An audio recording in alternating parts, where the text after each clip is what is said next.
The Oddfather trial. The accused is the purported head of the Genovese crime family who has a penchant for walking the streets in his bathrobe. The government has charged him with murder and racketeering in the biggest mob trial since John Gotti was convicted 5 years ago. Correspondent Troy Roberts has our report. Prosecutors this week began opening up the secret criminal world where Vincent Gigante reputedly operates as a powerful mob boss. While feigning mental illness, federal agents say he ordered 6 gangland slayings in Philadelphia. But the government has been frustrated in tying Gigante directly to the murders. Hey, what's up, everyone? Thanks for checking out American Made. Today, we have a special guest. She is the daughter of a legendary mob boss, Vincent the Chin Gigante. She does work as a psychic and a medium and is the author of the book, The Godfather's Daughter. My guest today is Rita Gigante. Rita, thanks for coming on here and talking with me. Oh, it's a pleasure, hon. Thanks for having me. I appreciate it. Yeah, you have a fascinating story. I've saw a few videos, and I just wanted to have you here on the channel to discuss it. Yeah, we the book tells a lot about what I've experienced as a child growing up in that world, because a lot of people feel it's a lot of people place a lot of glamour around that life. They think it's very glamorous, and growing up in it, they don't realize the toll it takes on the children that come out of that. So the book tells my story about how and a lot of people don't understand what an empath is, but I was born an empath, which means I have extremely sensitive energy. And so coming into a home and a life like that, where everything was, secretive, and you couldn't really talk about things, and you couldn't ask questions and things like that. It was very difficult for me to, deal with that aspect. So at a very young age, I was sick a lot. I was home most of the time. I wasn't in school a lot, and had my first anxiety attack at the age of 5, my first panic attack at the age of 7. So you can imagine the stress within the family, and then me picking it all up, not knowing what to do with it, because really not understanding it, because nobody really talks about anything. How old was you when you realized that your father was a little bit different than other fathers that, in the neighborhood, that he was a different person? I mean, I knew that very young. I want to say I knew it almost my whole life, but really thinking about it, probably around the age of between 8 and 10, I was, experiencing things that I didn't notice. But it's like, that's all you knew. So you don't question what because it's Right. happening all the time. But what really made me question it was when I witnessed, having dinner at a friend's house, and then connecting to their family and watching the father communicate with his children, and, really caring about what happened in their lives.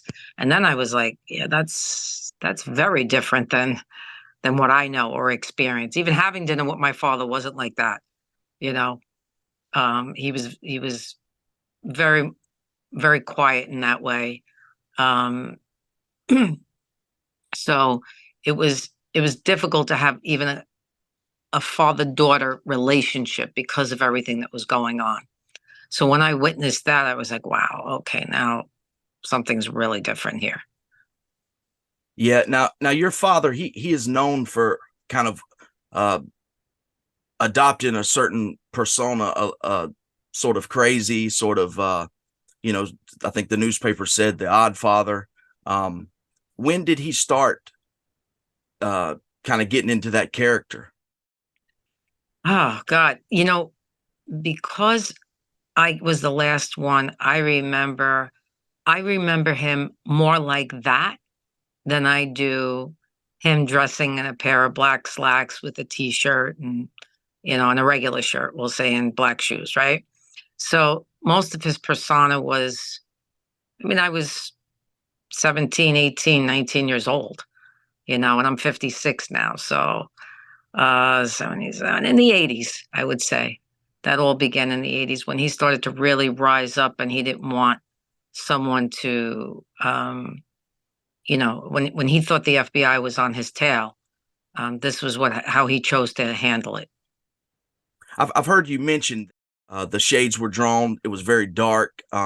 Once he was inside and the doors were shut, did he break character, or was he kind of always kind of playing up to that crazy Yeah. type of persona?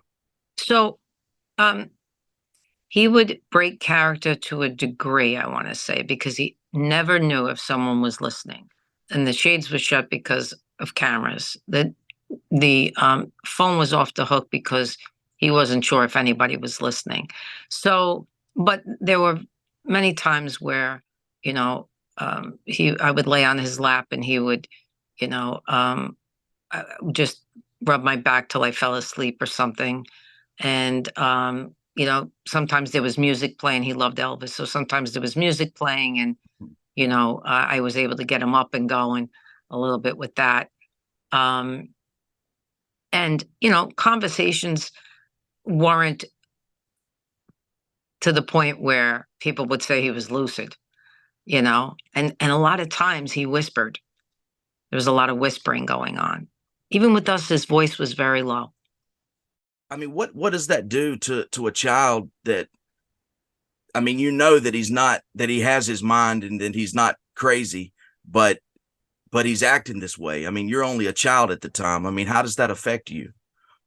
Yeah, I couldn't understand it at all because people would say to me, he's sick.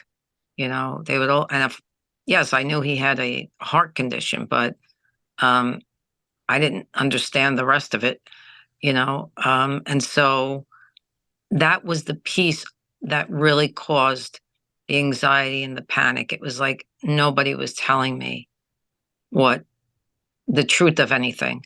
So I had to guess in my mind what was happening. And that was the scary part, because you know how your mind can go, right? Especially as a child. So it was very, very hard for me to understand. And I watched my mom, who was depressed a lot because of a lot of things, not just his life, but the other family that he had and everything. And so um, I just couldn't understand it, and nobody would help me to understand it. It was just accept it for what it is, and that's that, And somehow growing up in that life, you knew not to ask questions. My sister was the only one I went to, and even then, it was vague. It was vague. It wasn't enough to help me to understand anything, and that would give me even more anxiety because I was Hmm. thinking the worst. Right. Now, you just mentioned it a second ago, and I've heard you mention this before, that he had another family. Did you Yeah. know that as a child, or did you find that No, out later on? much later. I was in my 20s when I found out. Yeah, much later on. And it was not really spoken about. It's like we got told, and then we weren't allowed to express how we felt about it. It was just we got told, and he said, I didn't do anything to you. I did it to your mother. And that was it. It was like, end of story. There's nothing left to talk about. And that was tough. That was tough. That was hurtful because Yeah. everybody would have, you know, a feeling about that, something that affects them about that. But he didn't want to know from it because he didn't want to deal with it. How was your father and mother's relationship just on every day in the house? So, when he moved out here with us, I was 6 months when I moved out to Jersey, and he left a year later. So I don't remember much of that. When they would see each other and I would be there, they were very loving. And he was a very loving individual. He could be uh, very demonstrative.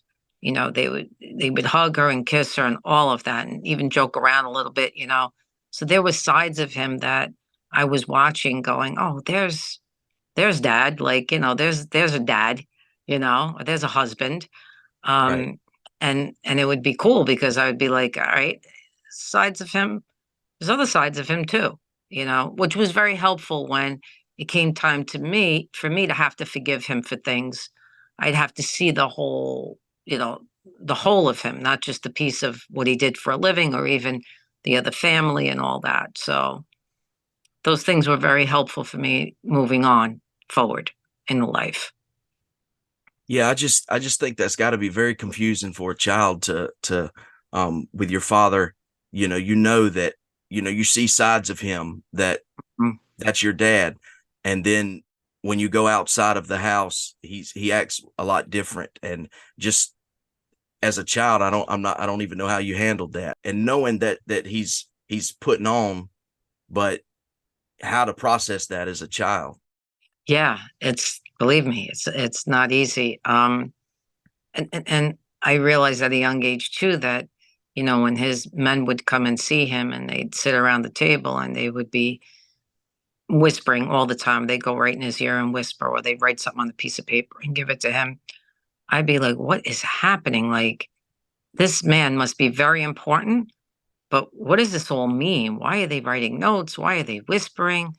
It was just like, to me, it was like unbelievable. Like I'd never seen it. Yet there was this other piece of me that was like, well, this is normal because I see this all the time. It's Right. only when I witnessed something different in somebody else's home that I started to really question things, Right. because it wasn't the same.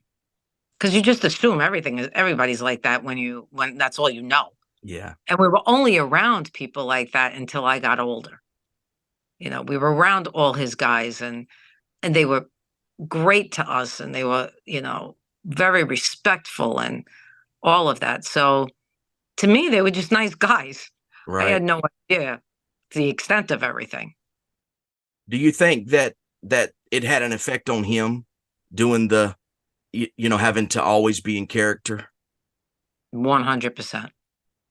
100%. I think, you know, it's one thing to be in a physical jail cell. It's another thing to be out, but still feel like you're in some kind of cell, Right. and that's what I always felt. I was like, wow, he's never been on a vacation other than his honeymoon. He was only, you know, the neighborhood was his neighborhood. So that's where he would be. Or if he had to go see his doctor, he would get in the car and go see his doctor. But past that, you know, it Yeah. was nothing. It was like, it's not a life, but it was a life for him. And it, it's like, okay, this is what I have to do. I got myself involved in this. Now I have to, now I have to take care of things. And I think that's how he was able to cope with it, um and be able to, every day get up and do it, you know. I think Yeah. after a while, people actually believe their own stuff, even if it's not true. You play the act long Right. enough. Yeah. He's Yeah. got to be strong minded because, Oh my I God. mean, you know, many people say he at the time was the most powerful boss in the country, and but he's having to every day go into this character. I can't even imagine. It's one thing to be an actor and go and do your part and then go home and be yourself. But this is having to be on most of the time, you Yeah. know, especially if he was walking around the street or something. So I guess he was um, just 100%, committed to that life. And once he was that type of personality anyway. It was like once he said he was going to do something, he was going to follow through. This was not, he didn't take things lightly. And he was all in all in that business. There's a code of ethics and things that are in that business, and he followed that to the T. He was old school and he was fair and very charismatic, and so people really loved him and trusted him, and even the neighborhood people just loved him because he would take care of things. You know, so all of this, having to digest all of it, um, but these are the parts that were very helpful for me in the healing aspect, and to be able to forgive it. Just knowing that he had these other qualities to him. Was you ever able to have conversations with him, father daughter? No, he never opened up about anything like that.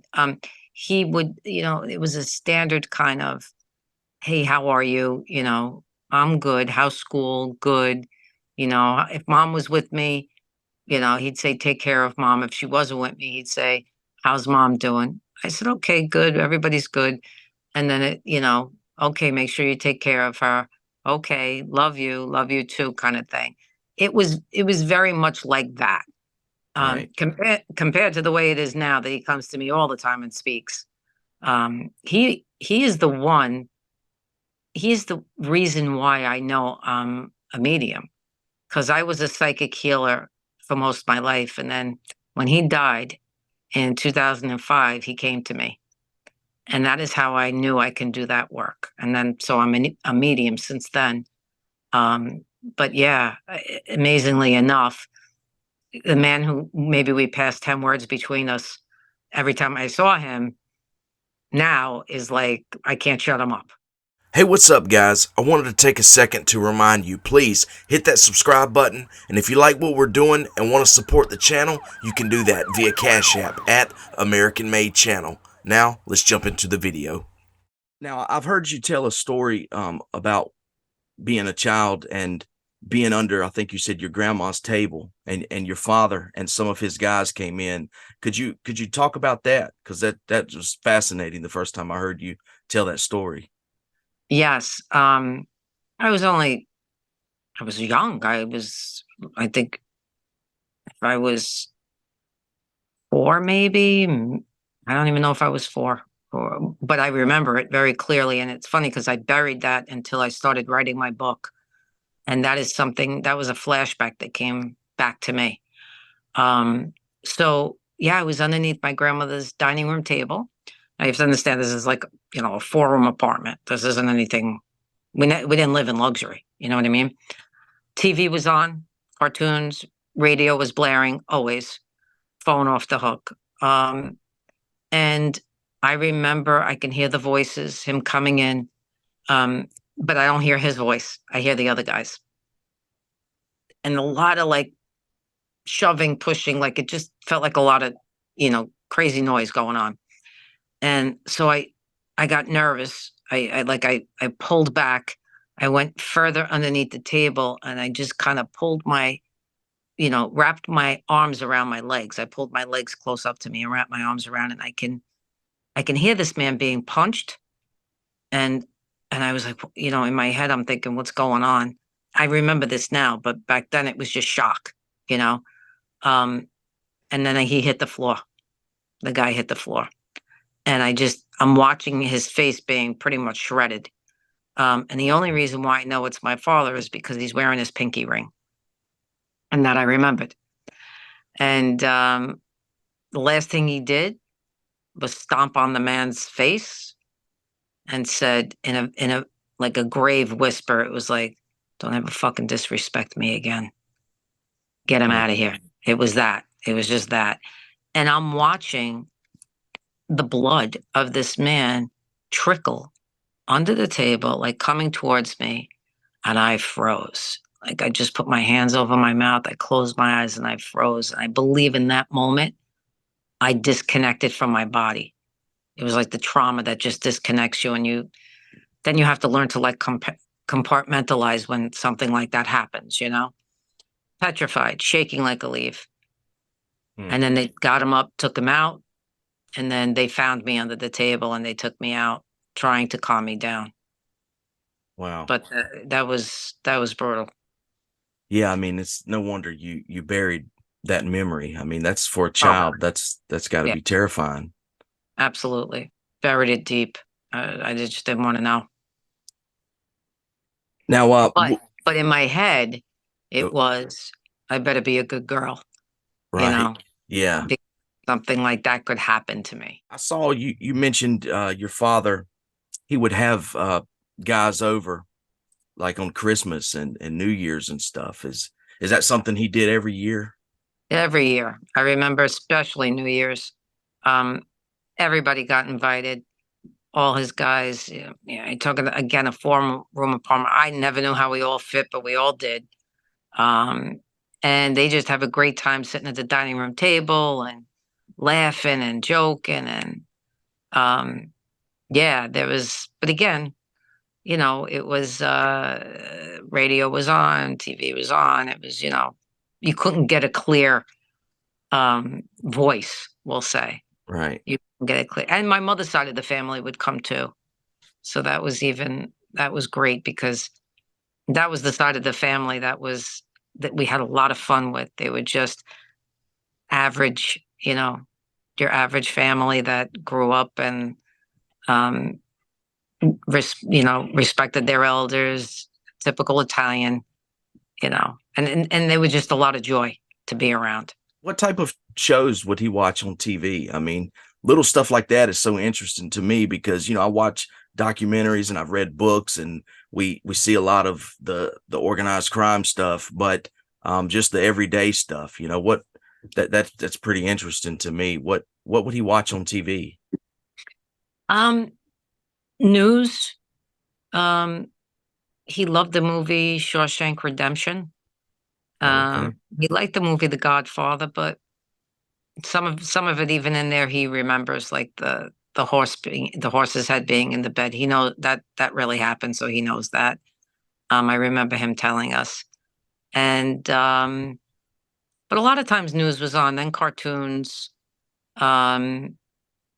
He liked watching some like cowboy movies, John Wayne, things like that. Okay.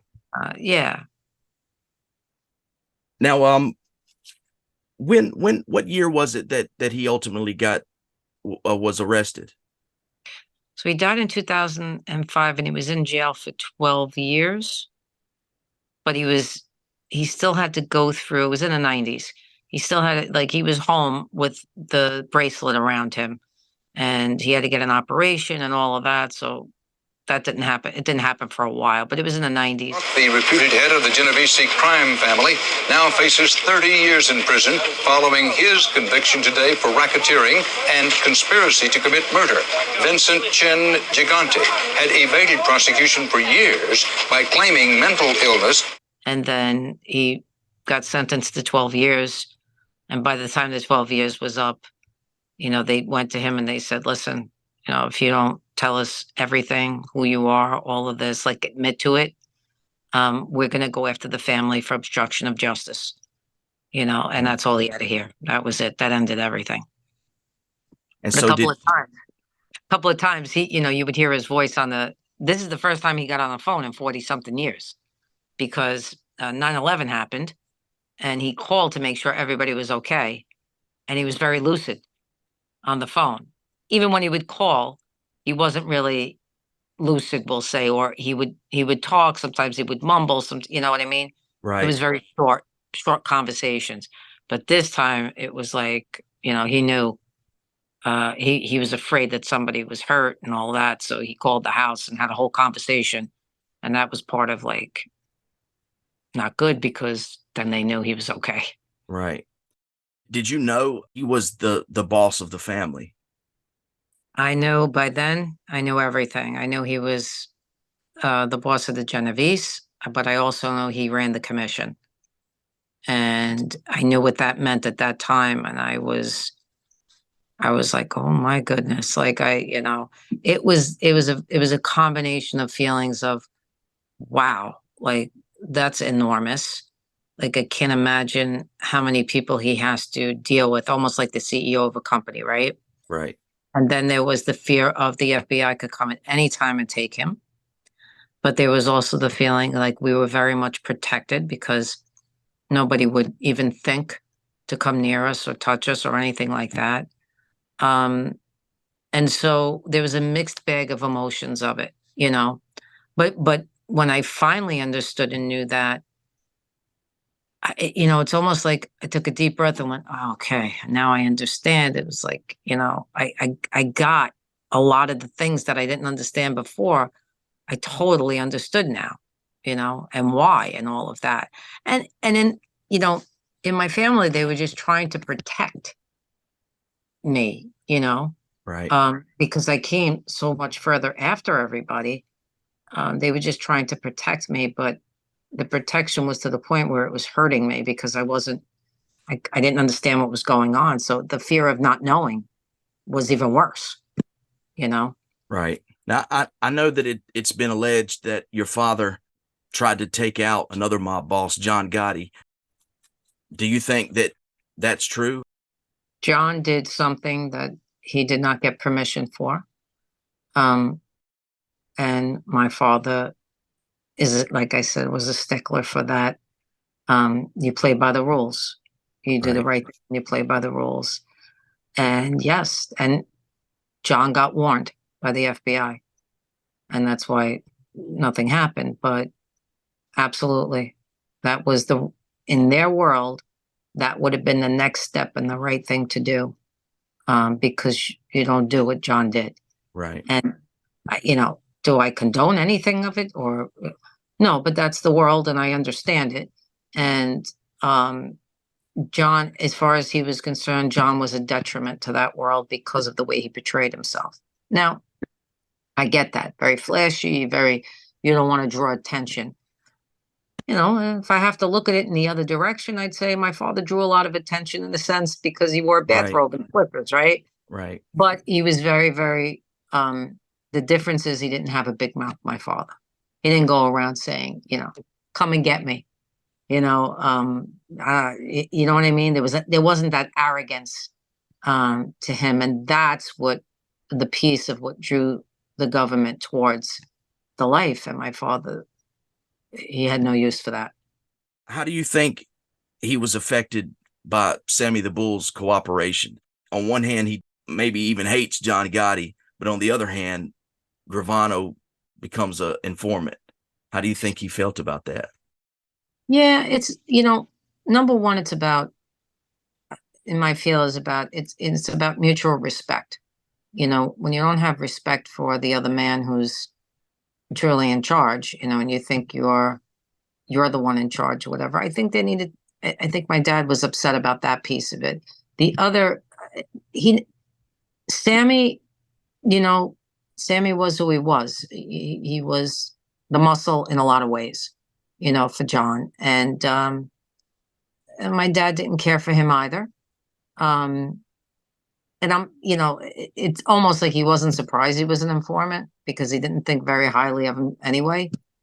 So this was not a big surprise, but really the man who got him to that place was Pete Savino. And that was the person I think that my dad was shocked over because he thought Pete was straight up, you know what I mean?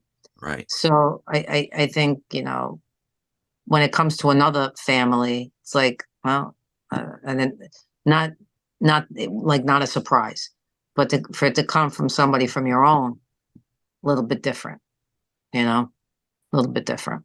Right. And I thought it was interesting. I saw where you said that your father made a comment to you about the real organized crime in this country.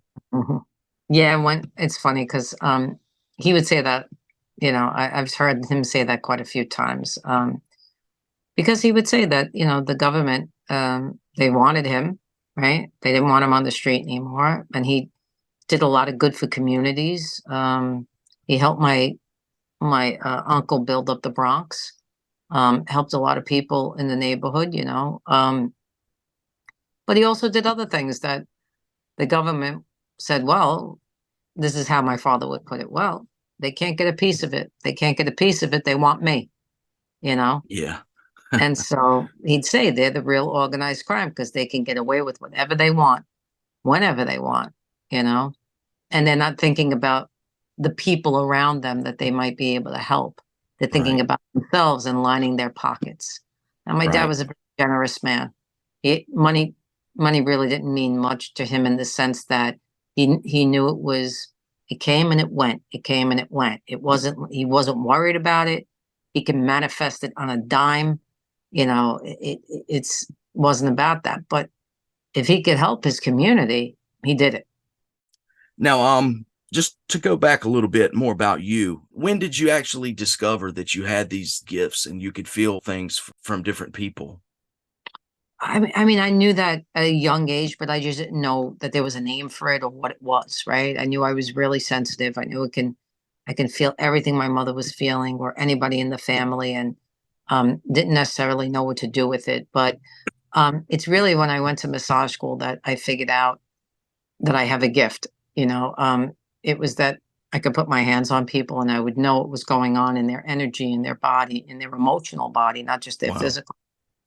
Um, and I started to ask questions and I started to tell people things and they would confirm it for me. And then it from that moment on, it was like spirit took me on um, a journey to, I want to say, cultivate the gifts to where I am today. Um, I was realizing I was um, not me, but they were releasing pain from their bodies, pain that had been there for, whether it be trauma, but for long periods of time. And I was learning that. Then I became the catalyst for just bringing the energy in, and they became their own healers at that point because they really wanted to. So that was exciting, and it was also for me the next step in really understanding where I was going with the gifts. You briefly mentioned it a little bit earlier about speaking with your father now. Do you recall the first time that he came to you? The first time he came was through someone, not to me, but through somebody. And then when he came to me, yes, I was living in New Jersey at the time. I was in my house and I was upstairs in my healing room and I could feel him. And he came in with a very strong, like a bull in a china shop energy. And I knew it was him because I knew his energy, and he just started to speak to me and was apologizing and, you know, um, telling me things that not so much that I wanted to hear, but he felt he had to tell me to begin to make amends, and that he realized all the karma he created for himself, and that he asked if he could work with me daily and whoever needs him, because he's coming for a lot of people already that I've worked with. Um, so he just offered his help, and I said absolutely. Was it a shock to you that he was so forthcoming and when he was here with you physically or in this life that he was very guarded and closed off? And honestly, no, because his healing process began before he even passed. And I had wrote him a forgiveness letter in jail. And when he responded to that, I knew in that moment that he had started to make the shift. I didn't know Okay. where it was going to take him or me or anything, but it was enough for me to understand, and, spirit confirming it for me, like, yep, he's on his way. So So before he ever passed, you think he had, had some regrets and stuff about the life, absolutely, his life, and the effect that his life had on his family? 100%. Yes. Wow.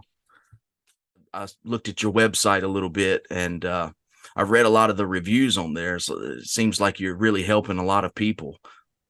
So, the whole idea was to get people to realize that no matter what they've been through in their lives, that they're able and capable of healing it and moving forward with their lives. So I'm that conduit that helps them to maybe come to a realization, or the energy is coming through me from spirit to them, so that a healing occurs. Um, Showing people that they're not victims here. There's no victims. There's no martyrs. There's no, you can't blame your family members your whole life for your situation. You have to take responsibility, and that you can do it. There's, I've been through a tremendous amount of adversity, and it's the only reason why I could, sit here today and tell people, I know you can do it because I've done it.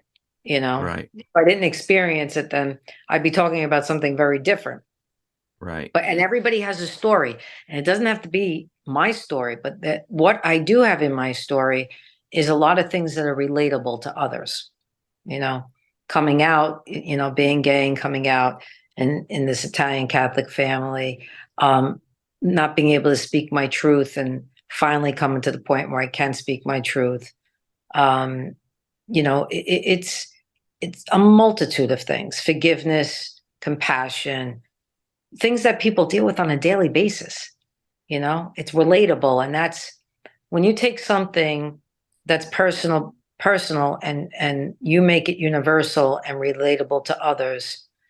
You have a great story to offer for others to be able to say, wow, I think I can do this. Right.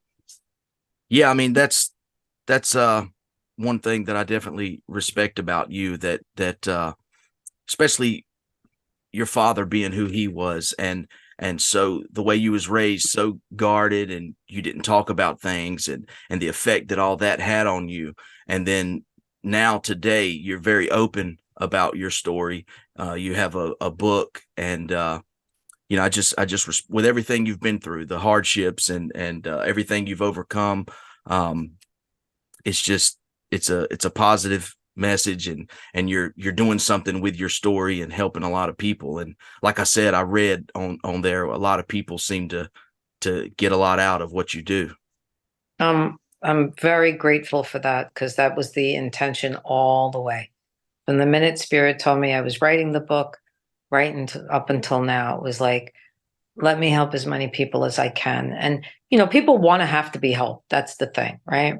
You can put the message out there. It's like you could lead the horse to the water, but they have Right. to want it.